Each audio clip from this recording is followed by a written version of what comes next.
One of the toughest members of the canine world, the present-day Bull Terrier combines its strength and determination with a playfulness which can make it almost comical.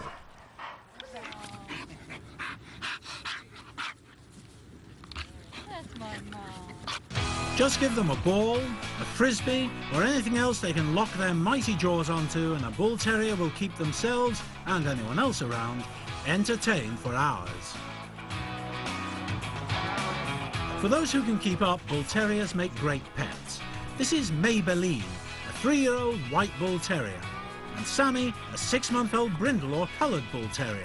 They're members of the Garlett family of Basking Ridge, New Jersey.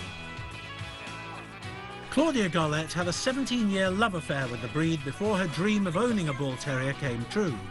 It wasn't easy, but she finally convinced her husband Ed to take the plunge 3 years ago when they got Maybelline, and their lives haven't been the same since. My sack of potatoes.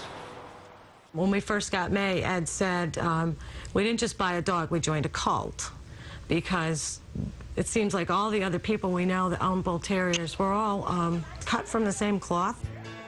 I was kind of against it for a while, but then the kids wanted it, and I said, okay, I'll break down. And then when I first went out and met with the breeders, and I saw the dogs, and they came running up, right up to me and did a bully tuck, which is something they all do, where they tuck their head down for scratches, and I kind of fell in love with them right there.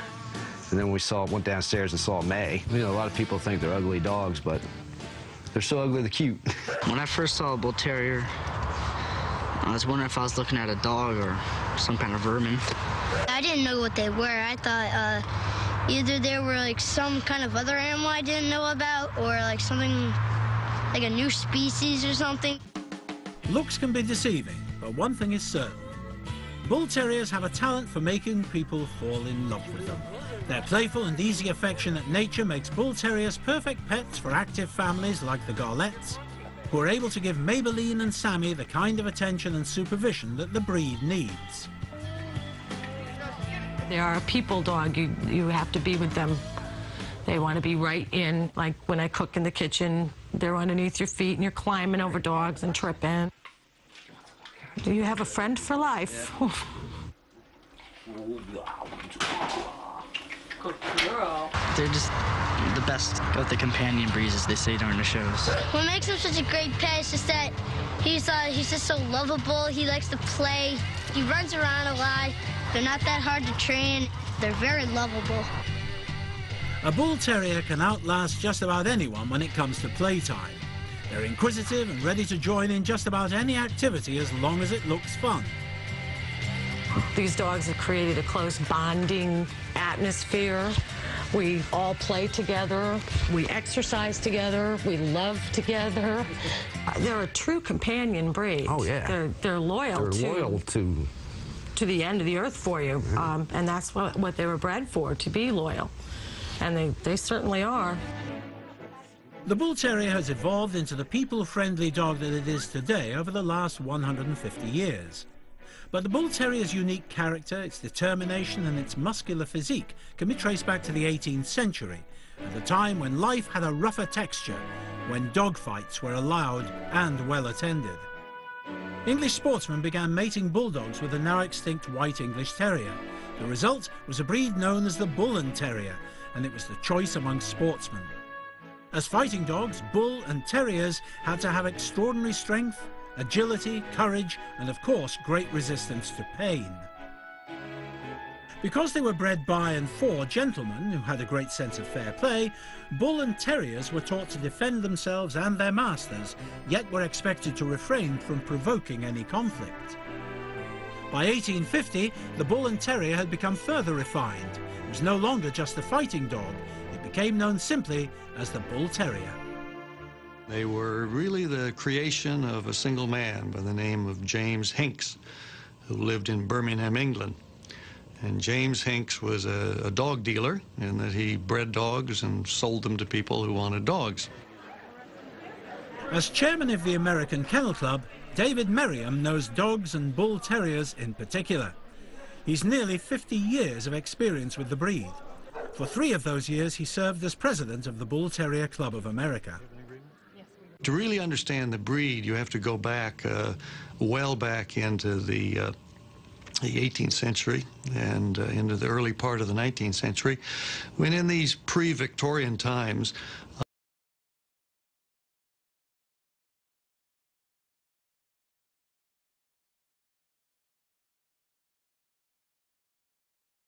and whether the dogs were involved in bull baiting or bear baiting, and those are sports, if you can call them sports, in which they would sick a number of dogs on a bull or a bear and see how long they lasted.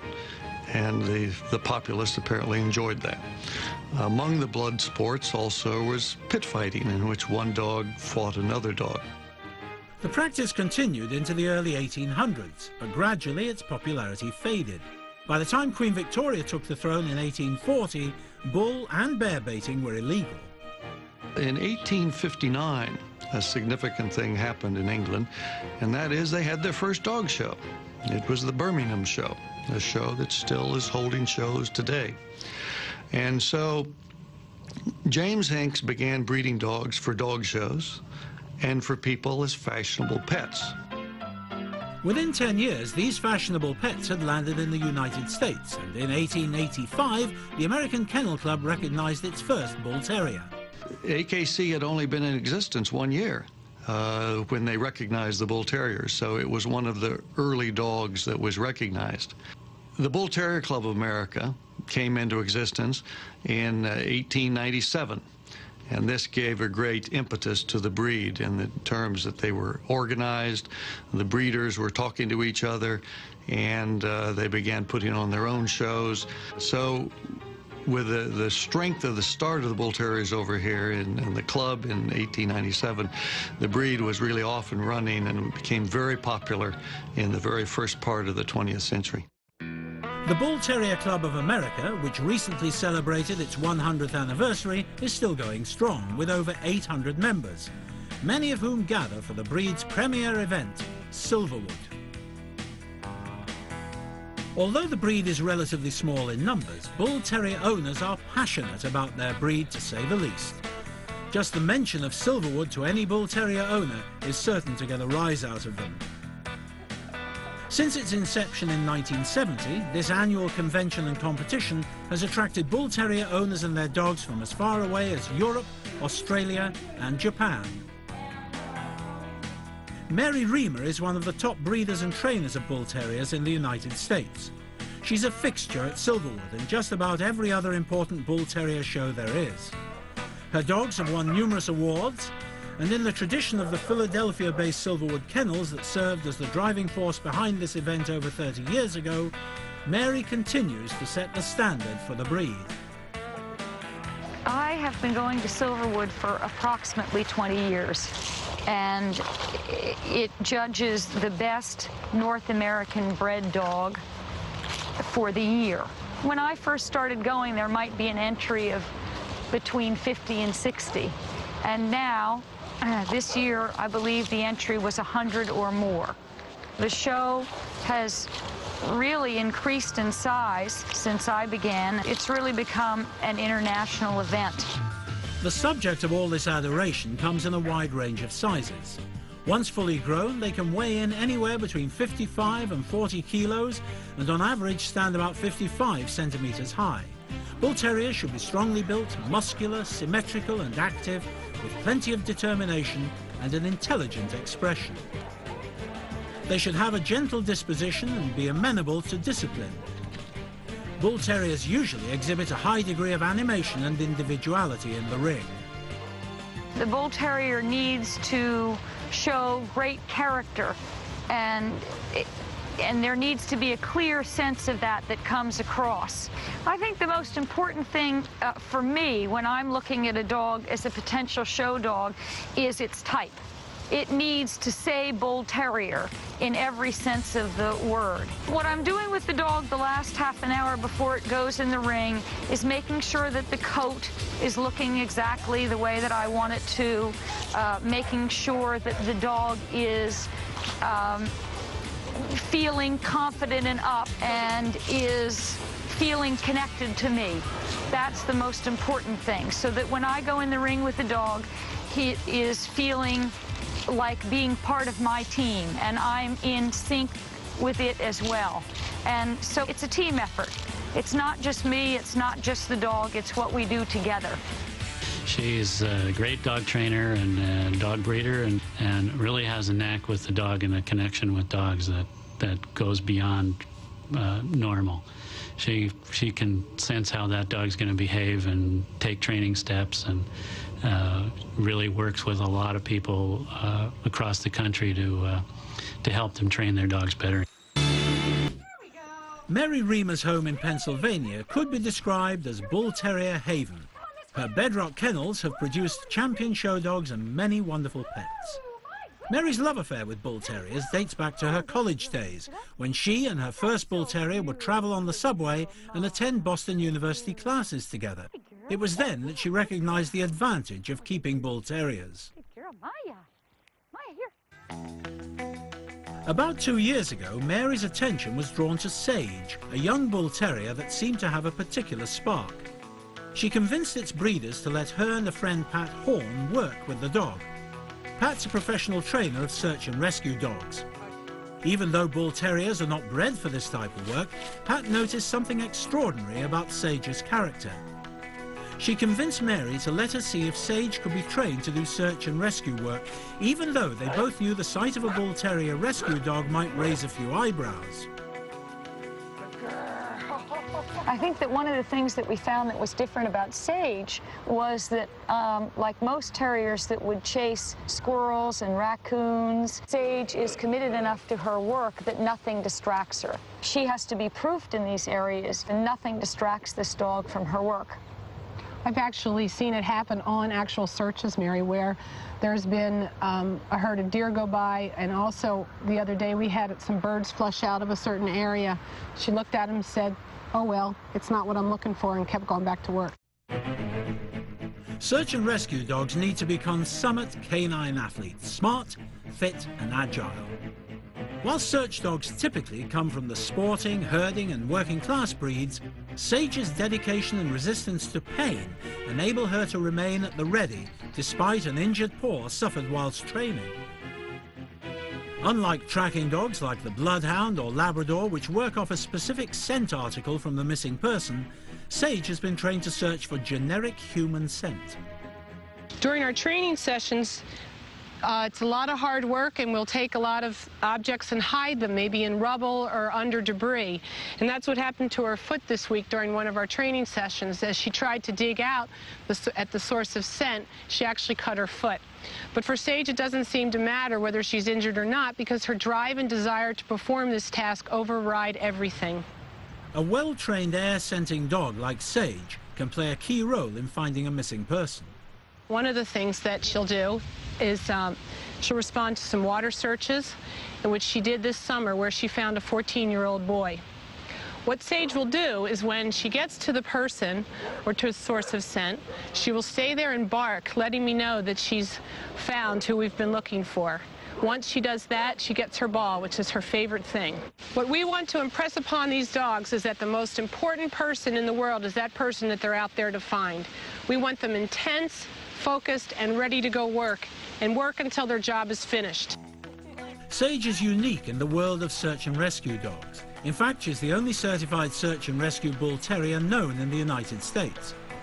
But despite all her acts of heroism, Sage is still a dog, and she enjoys the simple pleasures that most Bull Terriers enjoy: children, games, and the time with humans.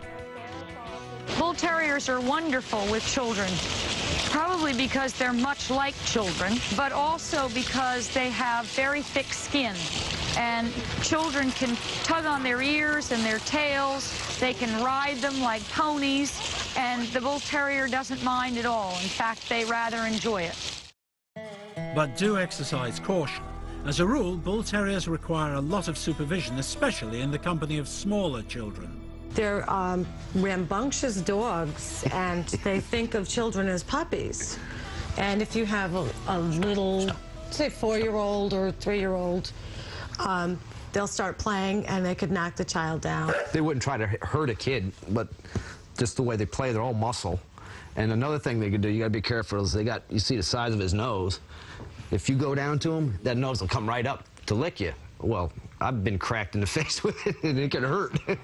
Strong, muscular and clumsy, yes, but a bull terrier would never purposely harm anyone. Their physical appearance and the way they are sometimes portrayed in films may be the reason that some people mistakenly confuse them with pit bulls. Whatever the pig says, goes. The term pit bull generally refers to the American Pit Bull Terrier, an entirely different breed that has been known to attack other animals and people. Besides its non-aggressive attitude, the Bull Terrier is distinguished primarily by its egg-shaped head, unlike the American Pit Bull Terrier or the Staffordshire Bull Terrier, for example, which each have rounder heads with a pronounced forehead. It's a common mistake to confuse these breeds, which unfortunately causes undue harm to the Bull Terrier's image.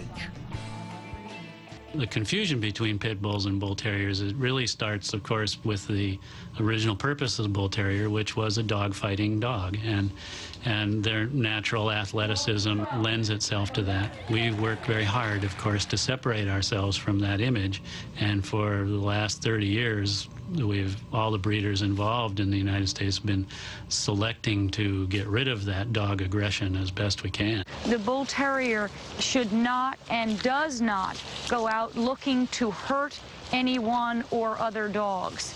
They are of a gentle and kind spirit, and they will not be a provoker in a dog fight or ever in an attack of people that I'm aware of. Bull Terriers like to be entertained, and if they don't have it, they'll create it. They tend to get bored quite easily and don't like to be restricted, especially when they're puppies. A potential owner should carefully consider his or her lifestyle before bringing a Bull Terrier into their lives. They take a little exercising, so they need someone that can get out and about usually. They can live in a very small home environment without a lot of yard space, as long as they get some daily walking and some activity level to help them stay physically fit. They do usually like having family members, but they're happy having their sole owner too if that's what they get. There are over 100,000 canine tails in New York City, and a dog's life here can be as diverse as its owner. The Bull Terrier's fun-loving attitude makes it a great pet for city dwellers, provided the person can offer the dog adequate exercise and companionship. Christopher Banner is the proprietor of a chic hair salon in the city's fashionable East Village, and a visit there can be a hair-raising experience. His two Bull Terriers, Sydney and Stella, greet customers upon arrival and help to ease some of the pre-coif jitters. Bull Terriers are very needy and they need to be around people all the time. So I have been very fortunate in that I can bring them to work with me, and they are around people all day. So this way they get to socialize with people, and I think that's very important for a Bull Terrier. I think people enjoy them. I think if they don't enjoy them, that they wouldn't be coming here, and most of our clients are repeat clients. So I think they're used to them, and I think they like them a lot.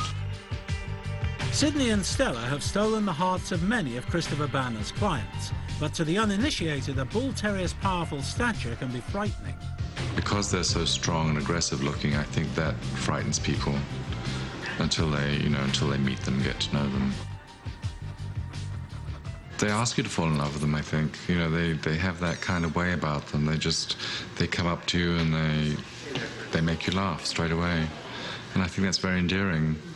And I think that's probably why people fall in love with them. When I first got Sydney, I would walk him around the block, and I would go past the auto supply people, and he was very dog friendly, and we went in there and he started giving him biscuits, and so now that's become routine. Every day we have to go there and get his biscuit.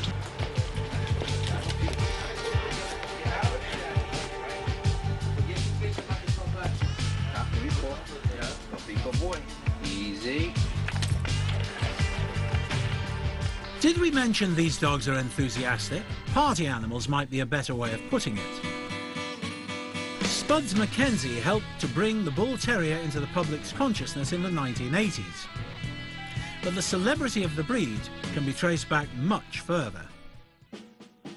Before Spuds, General George Patton was rarely seen in public without his pet Bull Terrier, Willie.